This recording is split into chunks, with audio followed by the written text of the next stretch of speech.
शाह वलीउल्लाह जे वालिद जो नालो शाह अब्दुल रहीम। ये खानदान मां हजरत शाह अब्दुल अजीज मुहद्दिस देहलवी रहमतुल्लाह तआला अलैहि उन्हें पंहिंजे तफसीर में इहा ॻाल्हि ज़िक्र कई आहे वद्दुहा रब करीम जेको ॾींहं जो कसम खयो आहे इहो ॾींहुं कहिड़ो आहे जंहिंजी अज़मत एतिरी आहे जंहिंजो रब करीम कसम खयो आहे चवे तो इन्हीअ ॾींहं मां मुराद उहो ॾींहुं आहे जंहिं ॾींहं ते आमिना साईं जो लाल दुनिया में तशरीफ़ वठी आयो।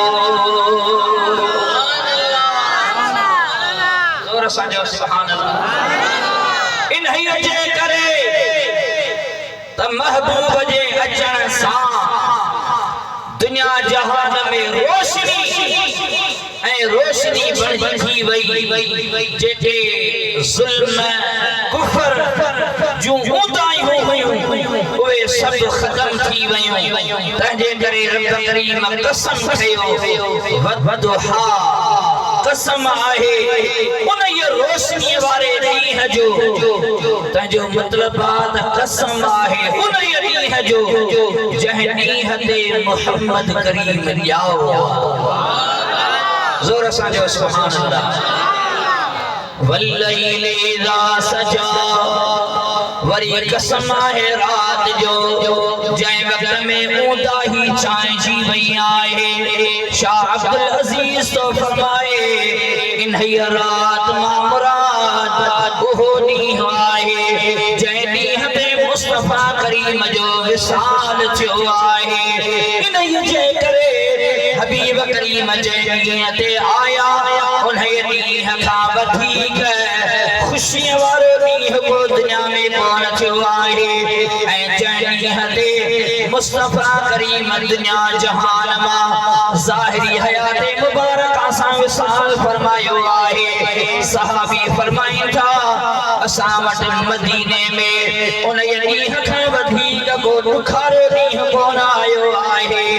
इएं समझो त पूरी दुनिया में ॼण ऊंदाही छांइजी वई आहे। इहो वञण वारो ॾींहुं हबीब करीम जे विसाल वारो ॾींहुं इन्हीअ रात मां उहो ॾींहुं मुराद आहे जंहिं ॾींहं ते मुस्तफ़ा करीम रब ॾे हलिया विया। समझो त आशिक़नि जे मथां अॻियां अखियुनि जे ऊंदाही अची वई आहे। समझो हबीब जा आशिक़ हज़रत इमाम राज़ी फ़ख़्रुद्दीन रहमतुल्लाह तआला अलैहि उन्हें छा ज़िक्र फरमायो वो तो फरमाए वद्दुहा कसम आहे उन रोशनी जो कचड़ी मंझंद जो कसम आहे जेका रोशनी न को तेज आहे न कोई उहा थकाईंदड़ आहे न को अखियुनि खे खेरो कंदड़ आहे। इहा रोशनी इमाम राज़ी रहमतुल्लाह तआला अलैहि तो फरमाए वद्दुहा मा मुराद किन मुफस्सिरन सगोर लिखियो आहे तैरे मा मुराद मुस्तफ़ा करीम जो पाक चेहरो आहे। नारे तकबीर नारे रिसालत नारे हैदरी नारे विलायत।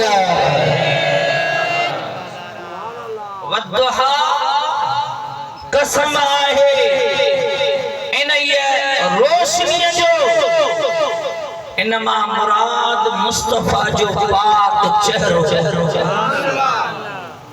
समझो प्या वरी वल्लैल इज़ा सजा कसम आहे रात जो जंहिं वक़्त में उहा ढकिजी वञे ऊंदाही अची वञे चवे थो त इन मां मुराद वरी उहा घड़ी आहे जंहिं घड़ीअ में मुस्तफ़ा करीम सल्लल्लाहु अलैहि वसल्लम फणी ॾींदे महबूब पंहिंजा कारा ज़ुल्फ़ मुबारक चेहरे जे आॾो जो समझो त दुनिया में जेका चेहरे जी चांदरान